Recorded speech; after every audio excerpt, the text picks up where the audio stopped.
Hi there, Anna Maria here with Diary of a Goat Lass. Chapter 3, Equipment. Okay, today's just going to be a brief walkthrough. Don't you even think about it, Dot. Chewing the microphone cable. Today you guys are going to get a walkthrough of the equipment that we use here at Diary of a Goat Lass for goat keeping. Now, this is just how we do things here. If a different setup works for you, then by all means feel free to share it.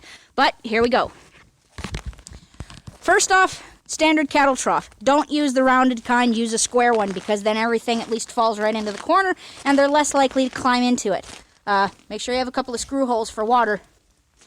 They got just standard 1-to-1 cattle mineral mixed with salt, so that way they get all their vitamins. Never ever feed goats sheep mineral, because copper is toxic to sheep in large amounts, but goats seriously need it. Okay, next is our manger. Now, this marvel of engineering comes to you courtesy of my dad. I mean, he's been farming for, 40 years now. So I should like to think he knows how to build a good manger.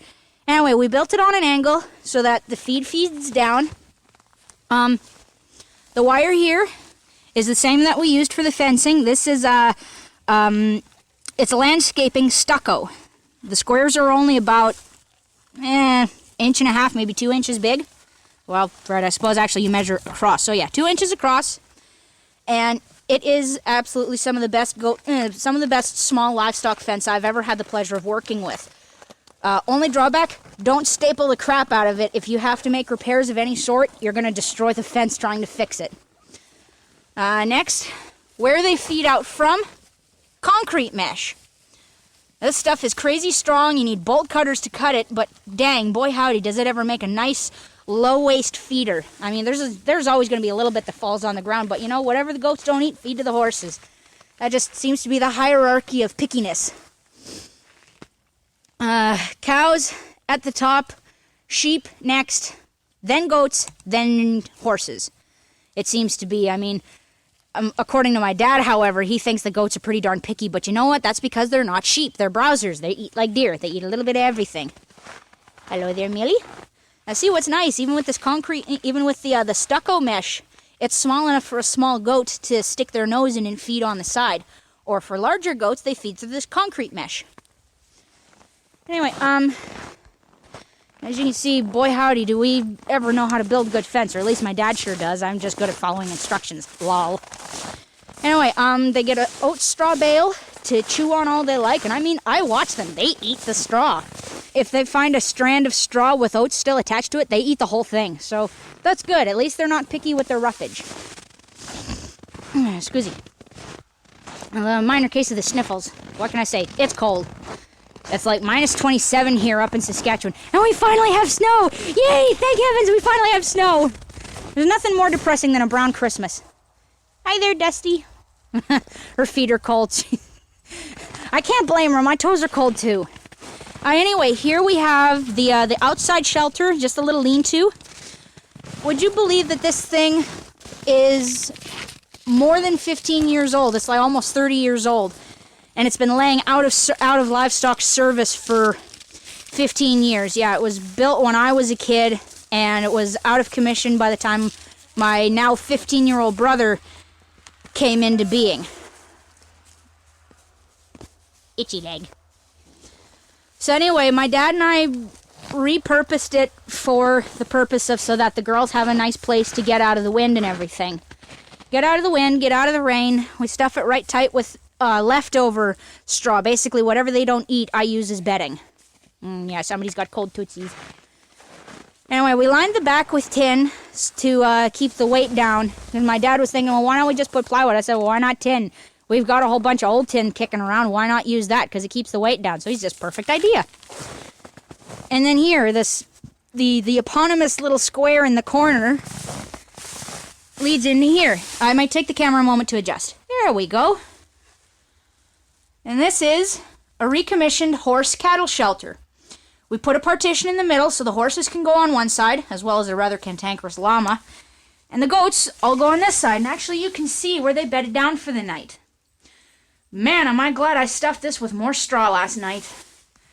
You can see there's frost all up in there, so they definitely generated a good bit of body heat in here. But it is, I mean, it's really nice. It's not insulated or anything, but when they all huddle in here, horses included, I could sleep in here. Okay. Next will be, there we go, Sneezy Nanny. Hello, boy. Nice Billy boy. Okay, more marvels of engineering on the gates we used to prevent fence crawlers. We iron plated on, bracketed. My bad. We bracketed on more concrete mesh, and because this side is also used for cattle, I suggested put a board across the bottom, because if there's a visual deterrent, then they're less likely to try and crawl under it. Because we've had cattle try to crawl underneath iron gate panels, and they just make a right terrible mess. Anyway, there's Cece. Nice big fat Cece. Pretty girl.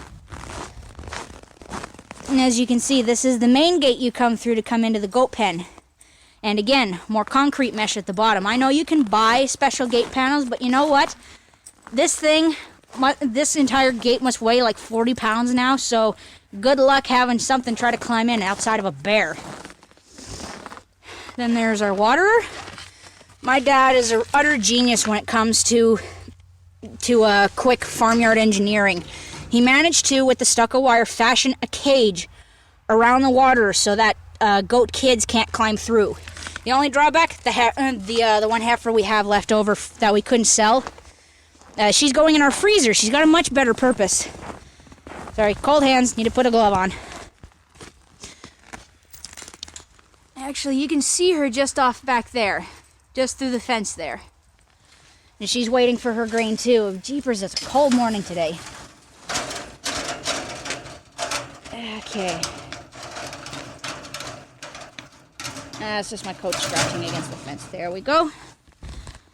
Okay, next I'll show you guys the inside of the barn that will be used for the purpose of kidding.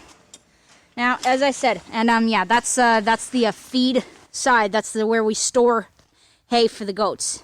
Keep a tarp on top of the bale in case it snows. That hopper there is full of whole oats for them. They get 1 ice cream bucket's worth twice a day, and a standard ice cream pail at our house is 4 liters. So they get that twice a day. If it's really ripping cold, they get another little bit at about 10 o'clock at night before bed. About half a pail. But as I said, that's just what works for me. And there's that nice big pretty heifer. She's got a very darling face. And it's kind of funny. I try to go in here and it's like, this door doesn't want to open. Oh well. Let me pause. I'll have to go around to the front of the barn and come in through the back. There we go. In through the barn we go. Good heavens, does this barn hold a lot of memories. This side here used to have a big wooden door. And, here, let me pop a couple lights on. And, was used for cattle, for calving as well as lambing. There's a door back there that leads to a lean-to where the sheep and the lambs used to stay before they were ready to go back out to pasture. Now, here we go. And this back of this barn is insulated like a house. And there's my dad's trophy wall. And as you can see, there's the aftermath of keeping 2 of them in here yesterday, because one of them wasn't feeling well. I tell you, I've got to say, I like cleaning up goat raisins better than I do cow pies. Cow pies, you have to wait for them to freeze. Goat raisins, they freeze up real quick, and you just sweep them up with a broom. You can't do that with a cow pie. Anyway, this whole back of the barn for the last 15 years was used just for storage. But once we got the goats, it's like, well, okay, let's just rework things a little bit so that at least I'll have a couple of kidding pens. And that's what the pallets there are for. You set them up as dividers. So theoretically, we should be able to have 1, 2, 3, almost 4 maternity pens. And there's a dog on Diggity Dog. Just checking for mice. Good dog. Anyway, that is the back of our barn, which you guys will definitely get to see more of later on in the series, at least once April hits. All this old fencing, believe it or not, was used originally as sheep fence for maternity pens as well. So, there really is something to be said for purchasing for farmyard auction sales. You can find all kinds of great stuff there. Come on, Fuzzball. Mr. Mommy. There we go. Shut everything off. All the lights. Every last single light there is.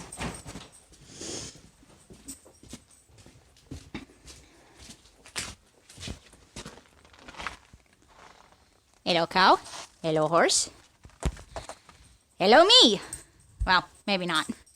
Anyway, this is Anna Maria from Diary of a Goat Lass. I hope you guys enjoyed the barnyard walkthrough to see just how we do things here on the farm. God bless, Merry Christmas, and later, taters. See you next time.